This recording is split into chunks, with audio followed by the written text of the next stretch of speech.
You can make huge money renovating and developing property, but this doesn't mean going to the effort of adding value is always right when it comes to every property. In this episode, I'm going to break down what the data says about adding value, understanding the numbers and trusting them to actually help us make a decision, and understand if we're better off turning a well-located asset into more equity using forced equity growth or just letting the market naturally grow in value. I'm Arjun Paliwal, and let's get into it.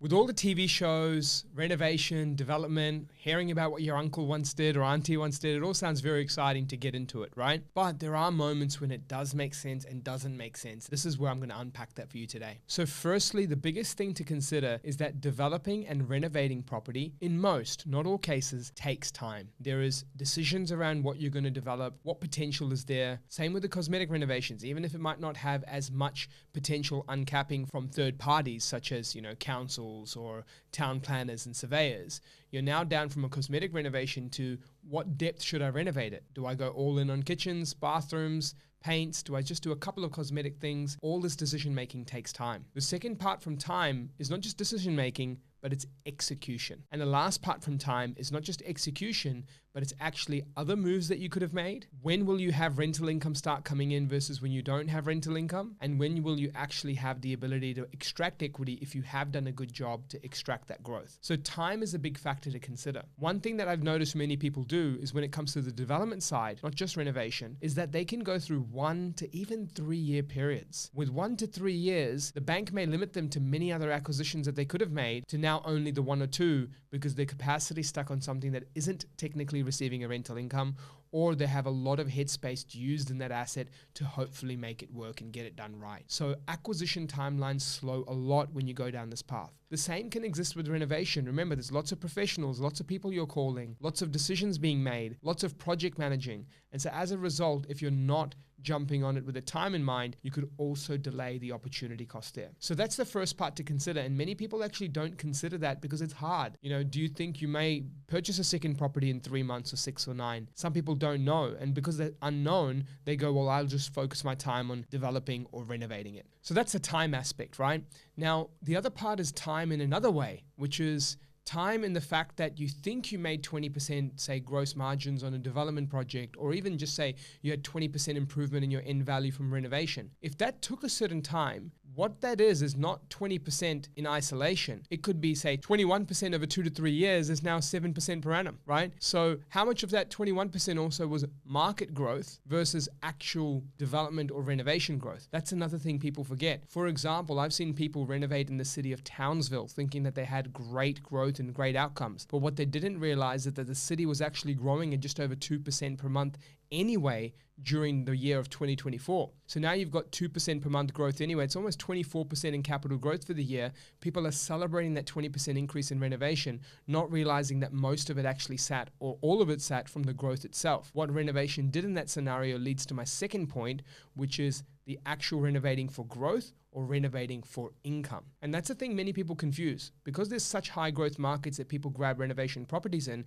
you might not actually be renovating for value growth. You might be renovating for income growth, which is the rental yield. For example, if you have a rental yield that's lower because the property is less rentable in the condition it's in, and then you do increase the value with most of it being from the growth of the market and say some from the renovation, you could end up with a rental yield that's far better now because the property is much more presentable. So this is a scenario where renovation does add value, but in different ways to not what you're always thinking. It now just improves the rental yield, improves the rentability, and it also improves the rental speed in future because it's actually a better looking property with more going on. This is another consideration that people don't always think of, which is renovating and how it can help your portfolio from the actual rental sides of things, not just value. But if your goal was to gain value and you attributed too much of that Townsville example to renovation for value growth, it really wasn't. It was more the market growing, and what renovation did for you is increase your yield on purchase, right? Now to give you a quick calculation on that, let's just say you bought a property for $500K and it rents for $400 a week. That rental yield is lower. But if you spend only $20K now on renovations and now your total cost is $520, but it rents for $520 a week, the rental yield is now 5.2%. So all of a sudden, you've increased rents at $120K. You've increased rents by $120 per week. You've only spent $20K in the improvements. If you isolate the house completely, that's a $20K investment giving you $120 a week, which is wild. That's a phenomenal yield, right?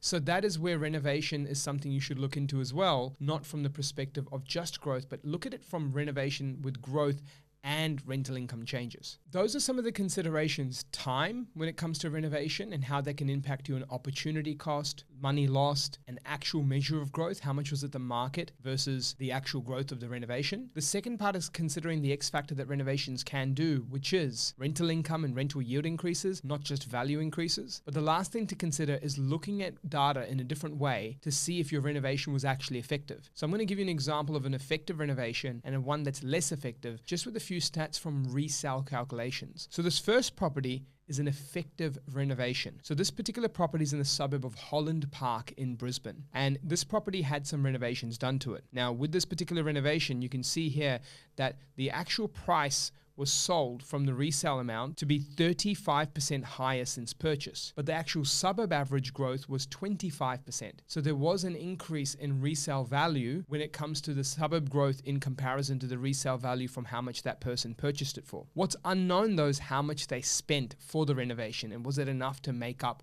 that actual resale value growth. But nonetheless, 10% in comparison to the suburb average is still a great improvement when it comes to resale value growth of a renovated property versus resale value growth of the suburb typical average. The key will always be to understand what they actually spent and if it outweighs that gap. But in this particular case, we'll assume that's the case, and we'll see that you can actually sell for greater than the average of the suburb. The next part now is an ineffective property. And this particular property is in WA in the suburb of Stirling. There was 2.5 years between resale value, and there has been a renovation that's taken place on this property. But what we can see here is that the property grew 26% in value from the sale price to the resale value sale. Now, funnily enough, the suburb has actually only increased 25.6% in value over that same time period, which means that if there was a resale value increase, it actually has been negative for them because there would have been money spent to then sell it, but the actual sale price is in line with the suburb's growth anyway. That means that the renovation that they did was spending perhaps for the holding period, but it wasn't actually any spending that had a profit side of it. What would have been a profitable outcome is if the resale value growth was higher than the suburb value growth and the renovation cost input. But in this case, if there's renovations done and it's sold for as much as the suburb's grown anyway, then you actually haven't seen any profitable growth to such a large level that you'd expect when you're renovating a property. So this is where you can have examples that go well and don't go well. Even if it may look better than the initial property, doesn't mean it necessarily made more money. So those are examples of end state revaluations or resale, which in my opinion is much more important to consider because resale value captures what the market thinks about the renovation, not just a bank valuation, right?